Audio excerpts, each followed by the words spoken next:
Like Florida is still perplexing to me in where they're at in the standings. I didn't expect them to be muddling along here 30 games in.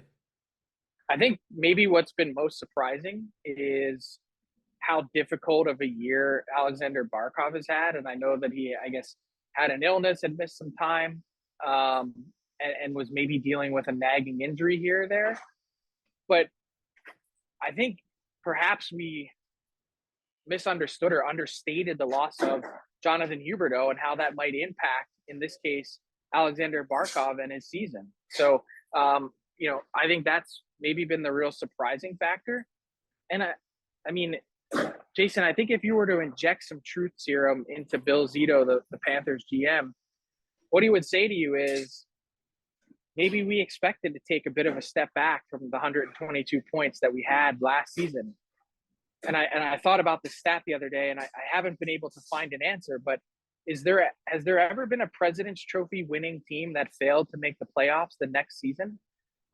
That's an interesting stat to look up, and I'm going to put you on the case for that since you're the stat guy. But I think they expected to take a step back to then a couple years from now with Matthew Tkachuk take a couple steps forward further than they were. Yeah, like I know Stanley Cup winners have missed the playoffs, New Jersey and stuff, Carolina, but President's Trophy winners, I'll have to look I was that thinking up. about it the other day. I don't know that I could find one.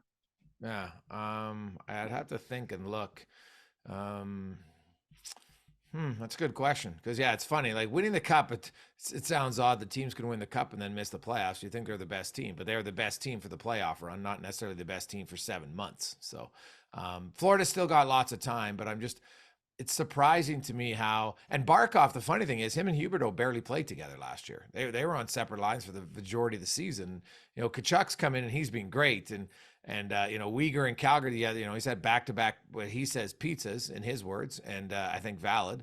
But, there are both of those teams in Calgary and Florida who were both very good last year today, as we speak, not far, but they're both sitting outside the playoff picture.